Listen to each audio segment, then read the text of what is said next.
Halo Sobat Tekno, apa kabar kamu hari ini? Semoga kamu selalu sehat dan banyak rezeki. Yang saya pegang ini adalah Tekno Pova 3. Oke, bentar, saya buka dulu, biar tambah kelihatan cakepnya. Ini tuh HP kelas 2 jutaan ya, yang berasa gaming banget. Dan buat yang belum tahu Tekno ini tuh masih merek global ya, masih satu grup sama Infinix, tapi lebih premium.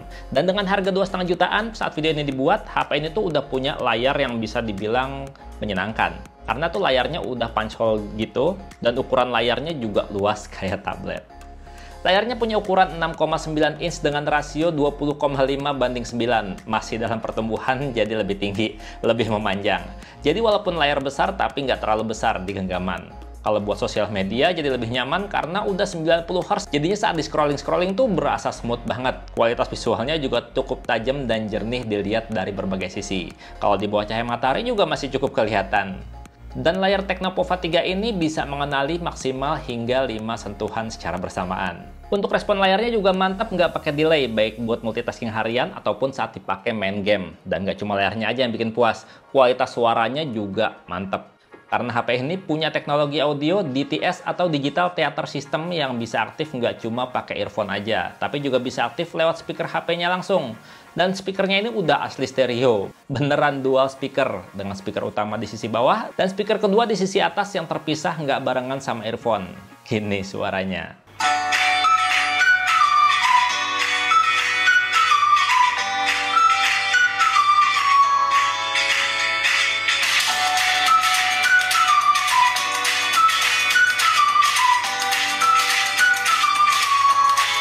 Kalau urusan desain body, Tekno Pova 3 ini tuh berasa banget aura HP gamingnya. Mau yang warna hitam, warna silver, apalagi yang warna birunya ini. Bodinya dibuat seakan-akan dari bahan kaca yang bisa mantul nyala-nyala keren gini. Dengan finishing body dominan ngedoff, sementara di bagian tengah vertikalnya nih dibuat glossy dengan permukaan yang lebih tinggi gini. Kesan futuristik robotiknya tuh berasa banget di desain bodinya. Dan kalau kamu pilih yang warna biru ini, di bagian tengahnya ini bisa nyala-nyala karena udah dilengkapi sama lampu RGB yang bisa nyala-nyala saat ngecharge, ada notifikasi masuk, ataupun saat main game.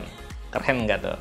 Untuk mengaktifkan fitur ini cukup masuk menu setting, kemudian masuk ke special function dan pilih yang paling bawah, backlight effect. Nah, di sini kamu bisa pilih bagian apa yang mau diaktifkan RGB backlight-nya. Kalau udah aktif, bodi belakangnya di bagian tengah ini akan nyala-nyala gini saat ada panggilan masuk, atau ada notifikasi aplikasi saat ngecharge, termasuk juga saat main game. Ya, cuma sayangnya saat main game gini, LED RGB-nya nggak nyala sesuai saat kita nembak itu, walaupun lagi main PUBG. Nyalanya cuma awal saat nembak aja, nembak berikutnya nggak nyala lagi. Udah lama, baru deh pas awal nembak lagi, baru bisa nyala lagi. Itu pun yang saya punya nyalanya bukan orange ya, nggak kayak di pengaturannya, tapi biru kayak gitu. Ya, semoga saat software update nanti akan ada tambahan fitur dan kustomisasi ya untuk RGB-nya biar makin keren. Overall secara desain ini tuh keren banget dan berasa banget aura gamingnya, walaupun belum ada tombol khusus L1R1 ya. Oh ya, ngomongin tombol L1R1, HP ini sebenarnya juga punya, tapi tombolnya tuh jauh banget ya. Mencapainya tuh agak susah, itu pun tombolnya L1, L2, karena pakai tombol volume. Nama fiturnya Magic Button, dan untuk aktifkan fitur ini, untuk merubah tombol volume jadi tombol L1R1.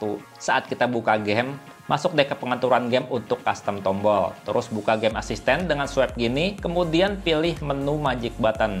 Dan kamu atur deh letak Magic Buttonnya sesuai peta tombol. Sampai situ udah deh, nembak musuh bisa pakai tombol volume. Asik kan? HP mahal kamu belum tentu bisa gini. Dan gak cuma desainnya aja yang berasa gaming banget, performanya juga udah lumayan berasa gaming untuk kelas harga setara. Dengan memilih prosesor Helio G88 sebagai pusat tenaga, ditambah 6GB RAM dan 5GB virtual RAM, bikin HP ini tuh punya performa yang cukup baik untuk HP kelas harga segitu. Buat setting virtual RAM atau RAM tambahan yang disebut memory fusion ya kalau bahasanya Tecno Mobile, masuk aja ke menu setting, terus ke special function dan pilih memory fusion. Di sini kamu bisa pilih mau 2GB, 3GB atau mentok maksimal di 5GB virtual RAM. Kalau udah dipilih jangan lupa aktifkan dan smartphone akan restart ulang. Setelah restart langsung deh tata RAM-nya berubah. Pastinya performa harian Pova 3 ini untuk multitasking tuh selalu lancar ya, nggak ada masalah. Walaupun udah buka banyak aplikasi di latar. Dan buat main game juga tentunya udah enak, udah asik. Ya karena Tekno Pova 3 ini emang HP gaming harga enteng yang bikin anteng. Kalau dipakai buat main game Mobile Legends, HP ini tuh bisa jalanin game dengan settingan grafis maksimal di tinggi. Refresh rate-nya juga di tinggi, dan kalau settingan dipaksa rata kanan semua, saat dipakai main seperti yang kamu lihat di layar ini. Berasa aman, lancar, dan bisa banget loh kalau mau dipakai buat mabar sambil push rank bareng tim. Pokoknya udah aman lancar lah kalau buat main game Mobile Legends. Sementara kalau buat main game sekelas PUBG Mobile, Tecnopova 3 ini bisa jalanin game dengan settingan maksimal di Smooth Ultra, Balance Ultra, dan HD High. Ya kalau saya sih biasanya main PUBG Mobile di HP ini pakai grafis Balance Ultra, biar main dengan refresh rate maksimal. Jadi saat dipakai main kayak gini, udah aman lancar selama main. Udah enak banget karena layarnya luas, speakernya juga udah stereo, dan performanya stabil. Ya intinya kalau buat main game, Tecnopova 3 ini tuh udah berasa asik ya. Dan walaupun udah punya storage luas 128GB, HP ini tuh tetap ngasih 3 slot kartu untuk dual SIM dan micro SD. Yang desain laci kartunya tuh bolak-balik kayak gini ya. Dan laci kartunya juga udah ada seal pengaman karet untuk mencegah debu dan cairan masuk. Untuk penggunaan harian jadi bener-bener berasa nyaman karena emang HP ini punya sensor yang lengkap banget untuk HP harga setara. Udah punya sensor cahaya yang bikin cerahan layar otomatis tuh bekerja secara responsif. Punya sensor magnetik, jadi HP ini tuh bisa fitur kompas untuk nunjukin arah. Punya juga sensor gyroscope, walaupun masih software ya. Tapi performa gyronya udah cukup asik. Nggak loncat-loncat dan udah cukup responsif, walaupun settingan sensitivitas nggak diubah. Dan HP ini juga udah dilengkapi sensor NFC yang bikin bisa baca saldo e-money dan top up sendiri dengan mudah. Untuk sensor sidik jari juga posisinya udah natural banget. Di samping jadi satu sama tombol power, dan baca jarinya cepet, akurat, nggak perlu ditekan. Tap dikit aja langsung kunci kebuka. Kalau dipakai jadi navigasi penunjuk arah juga udah nyaman banget Pova 3 ini. Karena GPS-nya cepet dan akurat baca lokasi kita. Udah ada kompasnya juga jadi tahu arah. Layarnya juga luas dan baterainya awet banget. Bener-bener bisa jadi sahabat driver online nih.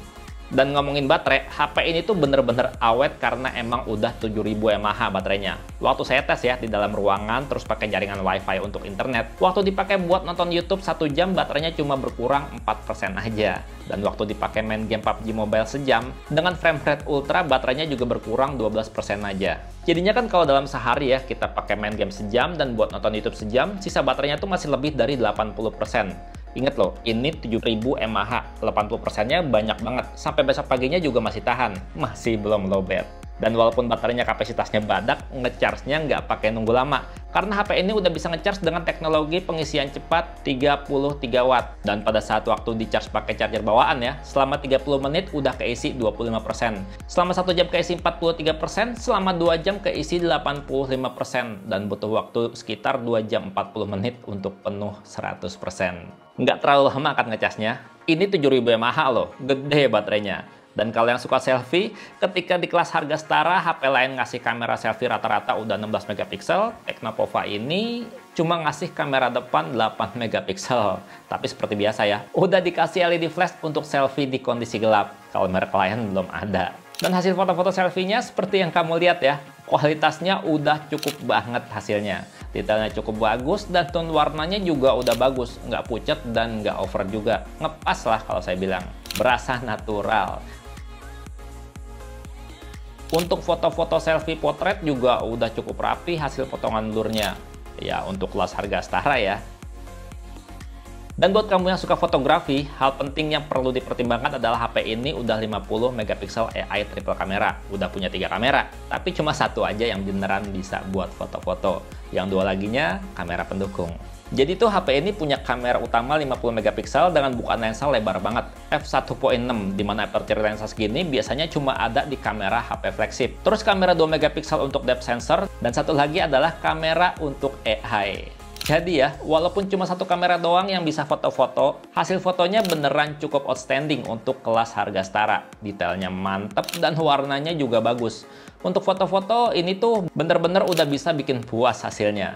Buat foto-foto low light, apalagi mode malam gitu juga udah terang banget hasilnya. Detail lampu-lampu kelihatan dan bagian gelap atau bayangan juga berasa minim noise untuk kelas harga setara. Kalau foto langit, bintang juga masih kelihatan. Kalau dipakai buat foto-foto mode potret juga hasilnya udah rapi potongan blurnya. Jarang banget yang namanya salah blur atau kurang blur, walaupun backgroundnya rumit. Yang penting foto-fotonya di kondisi cahaya cukup.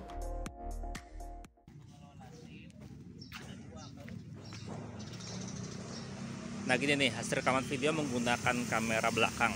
Sebenarnya kamera belakang juga bisa ya buat 2K, tapi ini saya rekamnya pakai Full HD aja. Dan kalau saya lihat sih dia udah agak stabil dikit ya, walaupun nggak stabil-stabil banget, ada sedikit lah untuk stabilisasinya. Walaupun masih agak berguncang ya. Dan kalau untuk masalah fokusnya, detailnya kita cobain dari jarak dekat gimana. Tuh, untuk pindah fokus dia lumayan cepet ya. Dan kalau ngelihat detailnya ini cakep sob. Buat rekam video detailnya udah dapet banget, udah mantep banget. Untuk hasil rekaman video kamera depan kayak gini ya. Ini kalau dilihat belum stabil ya, masih berguncang-guncang. Untuk kamera depannya sendiri dia bisa di 2K juga dan bisa di Full HD, cuma ya gitu, belum ada stabilisasi. Ya overall untuk harga 2,5 juta saat video ini dibuat, Tecno Pova 3 ini bisa banget loh jadi pilihan karena baterainya awet banget, layarnya luas tapi jernih, dan suara speakernya juga asik. Dan feel gamingnya tuh berasa banget ya, apalagi yang warna biru ini. Udah ada RGB-nya. Semoga sih segera dapat software update ya untuk maksimalin lampu RGB-nya ini nanti. Gimana?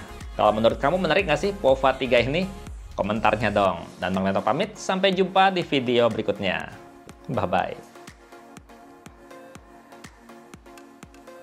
RGB-nya nanggung, tapi berasa banget gaming nih HP. Cakep kece, yang birunya apalagi. Layarnya luas, baterainya ganas.